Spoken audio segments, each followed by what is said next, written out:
Hey, what's up everyone, Morey Croson here, and today I'm going over how I would fix Chris Taylor's running mechanics. I'm going to start the video right now. This is the newest edition of the Performance Lab. Reach your individual goals. You don't want to just talk about straight line speed. We also want to talk about your ability to quit. We break down your video. Let's make you into the quarterback I know you can become. Alright, so I am making this video because I am a Dodger fan. I'm from LA, and if you're from LA, you basically grow up being a Dodger fan. I mean, there's a few people that are outliers that don't like the Dodgers, but for the most part, we in LA, we love our Dodgers, mostly love our Lakers as well. And big thing that I've noticed is with Chris Taylor, I just know I could get him faster. And if you know somebody that knows Chris Taylor or knows the Dodgers, I mean, really, there's a part of me that's like, I want to be the Dodgers speed coach. I would love to be the Dodgers speed coach. I feel like that would be like the coolest job ever. Something that I mean, I wouldn't want to do that necessarily full time, but I would be able to, or would want to be able to help those guys out. And the first guy that I would help out is Chris Taylor. A lot of times when I'm doing my speed program and speed stuff, I work with guys, and the vast majority is everything needs to improve. Right? The start, the drive, the top end speed, right? Because you don't have the start, then typically you're not great within the top end speed. And with Chris Taylor, the reason I pick him in particular is because he's very similar to how I used to run. And I don't know for sure if I actually would run on my heels, but, and we'll go into that when we watch this, but I have really fast turnover, or had really fast turnover, right? So I was never really slow, but I didn't have the technical running style that I do today. So what I want to go over with Chris Taylor here is, and we can kind of see him here, right? I think you could hopefully see what's going on here. So there's a ball hit to the left field, right? And I mean, he doesn't have a great position when he's pushing off here, right? But he does do a good job of being able to keep that foot down low, get that foot up, and then come back down. And to me, I don't think he's as much onto his heel yet, okay?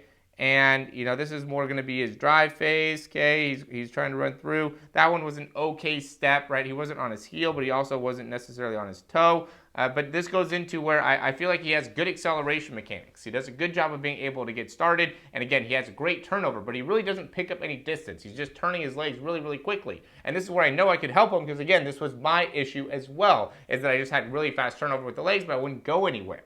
Okay, and so when we look to see as he gets going for his particular case, and to me, I guess we could have a back and forth discussion on if he's at full speed here or what's going on. But to me, he is not slowing down, right? He's going 100% trying to get to this ball, right? But look how he lands. He lands on the heel on this right foot. Okay, left side. Again, I like the turnover. Let's even get down into the numbers, right? 0.15 push off, and he's hitting the foot back down at about 0.44, okay? And then he's transitioning off, okay, at probably about 5.7, okay? And again, so this is what we talk about, right? This is the difference between elite sprinters, okay? They have a very, very fast turnover, okay? So his was close to 0.39, somewhere in that general area, right? His foot contact's 0.13, okay? So these are both really, really high numbers. Right? Now he doesn't have his head in a great position, so there's things that are going to impact that. But I would say, in general, he probably has a faster turnover, right? He probably is closer to 0.34, 0.35, but I bet you his foot contact is typically in that 0.13 range. Okay, and being able to work on that would be my primary objective. So what I would do is help him in being able to transition off of the foot, or off of his feet faster, right? 0.69 again hits the ground, doesn't get off until maybe a little bit after 7.9 there. Okay, and so again, he is just spending a lot of time on the ground on each one of his steps, right? And with the right foot, he's really landing on the heel. Okay, look at the left foot. Right, and this isn't necessarily great, but he's doing a better job of getting horizontal mechanics, horizontal pull, and he's landing in a better spot.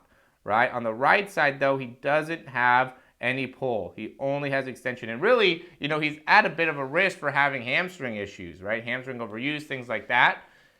And so you'd want to be able to address that in general, right? And I feel bad because as I was planning on making this video, I saw that he hit a foul ball off of his leg, and I think he ended up having to leave the game. But the point here is, I want to be able to help out Chris Taylor's speed.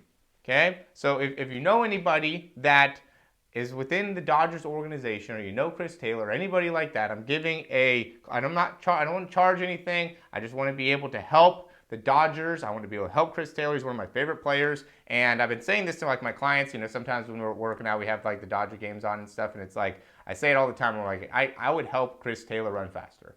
I know I would. And not to say that he's slow, but just, again, I wasn't slow, right? But I know what he's doing wrong and how to be able to fix it, and just going over some of the concepts we just talked about, right? Landing on the heels, things like that, and being able to address it. I know that it would end up making a big difference for him, and would probably even help him being able to generate overall more power in general. So yeah, like the video, subscribe, comment. Right? The more comments that I get, the more shares that I get, the more action that we can get on this video. It'd be great to be able to get some great action on this video, to be able to get the word out there, right? If we can get some likes, if we can get some comments, then more of the video would be showed up in people that could potentially maybe watch it that are in the Dodgers organization or affiliated with Chris Taylor. So please like, please share, please participate, and as always, thanks for watching. Would love some recommendations on some new videos. Obviously, if I'm doing a Chris Taylor, how I can improve your speed video, then I need some recommendations, guys. I mean, I love the comments. I love the participation overall in some of the videos I've had recently, but yeah, would love to have any type of recommendations. Be happy to be able to make a video for you. Thanks for watching. We'll talk to you soon.